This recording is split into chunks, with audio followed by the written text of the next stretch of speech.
Hello, my name is Christopher Scott from the Biblical Leadership blog at christopherscottblog.com. And today I'm going to talk to you about how to interview potential volunteers for your nonprofit organization or church. So some people have talked to me who have had questions about interviewing volunteers or when do I need to interview volunteers? How long should I interview them? What should I tell them? What should I ask them to tell me in the interview? Things like that. So this video is going to be a brief video, maybe 8 or 9 minutes, just to talk with you about what are some of the things you need to do to effectively interview potential volunteers for your nonprofit organization.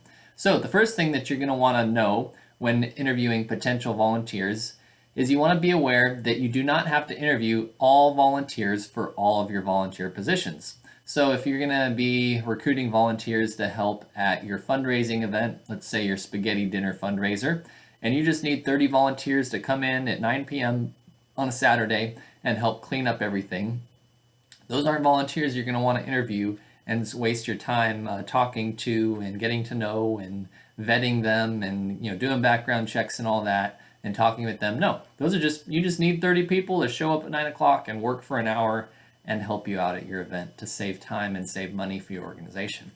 However, if you're running a domestic abuse nonprofit organization where you're recruiting 4 volunteer counselors to help you counsel women who have been abused by their husbands, then that is a time when you're going to want to interview potential volunteers, and you're going to want to talk to those volunteers and spend time with them, talk to them, get to know them, their interests, passions, strengths, weaknesses, background, things like that. So the first thing you need to know when when working with volunteers or recruiting volunteers is that not all volunteer positions have to have interviewed volunteers, right? So the next thing you need to know is why you should consider interviewing volunteers. And there's basically 4 reasons I believe that you would want to interview volunteers. The first one is to protect your clients. You want to make sure that if you have volunteers working directly with clients, you want to be sure that you have the best volunteers that are professional, and volunteers that are going to do a good job. The second reason that you want to interview volunteers is to protect your organization's reputation. So through doing interviews with volunteers, doing background checks, you're going to get a feel for the volunteers and make sure that they're going to do things ethically and efficiently and not give your organization a bad name to clients or potential donors. The third thing that you want to do, or reason why it's good to interview volunteers, is it keeps the morale of your paid staff and other staff high. This is because if you interview volunteers and do a good job up front of identifying their strengths and weaknesses and where they should serve, then you can effectively put volunteers in places where they can work with other volunteers and other staff and do good work and be efficient and be effective, and therefore keep the morale of your staff and other volunteers high. And the last reason that you should consider interviewing volunteers is to prevent the volunteer that you're interviewing from suffering in a misplaced opportunity. So a volunteer might come to you wanting to serve in one area, but as you interview them and talk to them, you realize that their strengths and passion would better be served in another area. And so you want to interview volunteers because you can help volunteers from suffering by being placed in a misplaced or incorrect opportunity. When you do conduct interviews with potential volunteers, you want to be really clear and specific about the roles and responsibilities of the volunteer. So you want to make sure you tell volunteers the time requirements, the job duties and responsibilities, what it means to interact with clients and confidentiality, what can they do with clients, what can't they do, what things are they allowed to bring to the organization, what things can they not take away, things like that. So you're going to want to be very clear and specific when interacting with volunteers.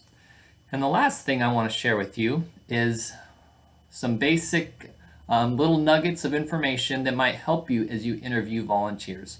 So a couple summers ago, I did some research reading through some academic journals about leadership development in nonprofits and volunteer recruitment and leadership in nonprofits.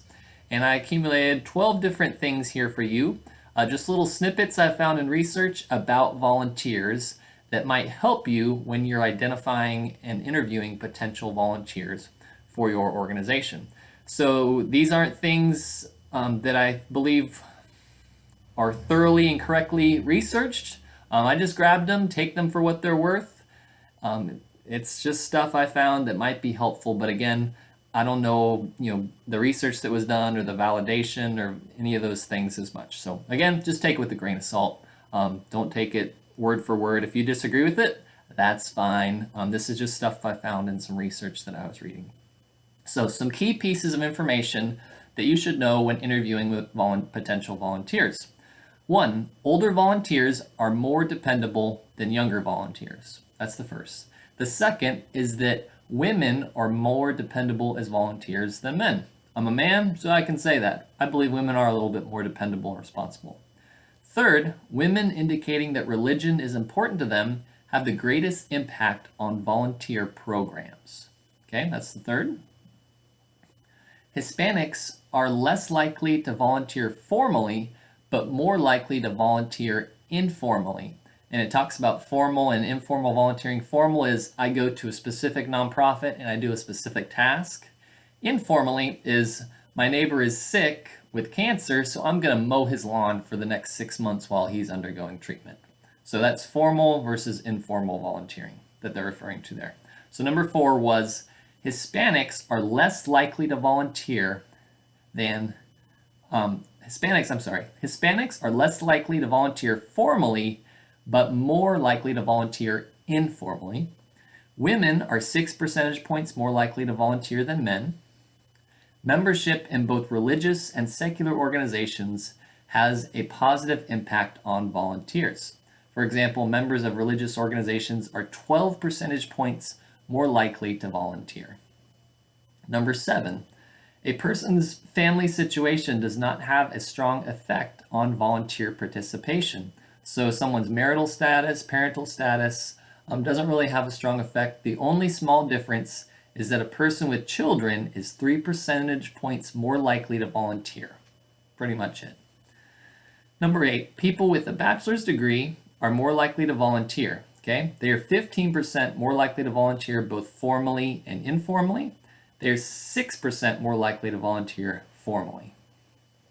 Number 9, employed college graduates are less likely to volunteer than unemployed college graduates. Big whoop to you, okay? Someone who's got more time is more likely to volunteer, is what that one says. Number 10, with only one exception, an individual's age does not affect likelihood of formal volunteering. So whether that person is 12 years old or 80 years old, it doesn't really seem to affect how likely they are or are not to volunteer. Number 11, higher household income rates increase volunteer rates. So a household income that is increased by 1%, people are 3% more likely to volunteer. And number 10,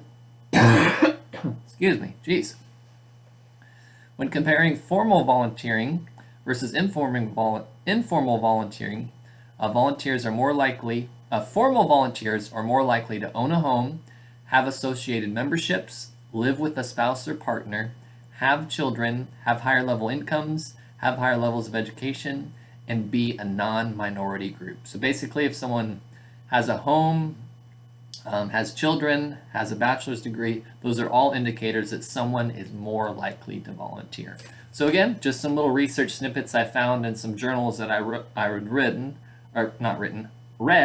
that might be helpful to you as you interview volunteers. So this has been just a brief little video to try to help you to decide, number 1, if you need to interview potential volunteers, and then how to interview those volunteers when you do. My name is Christopher Scott from the Biblical Leadership blog at christopherscottblog.com. I appreciate you listening and hope this video was helpful. Thank you and have a great day.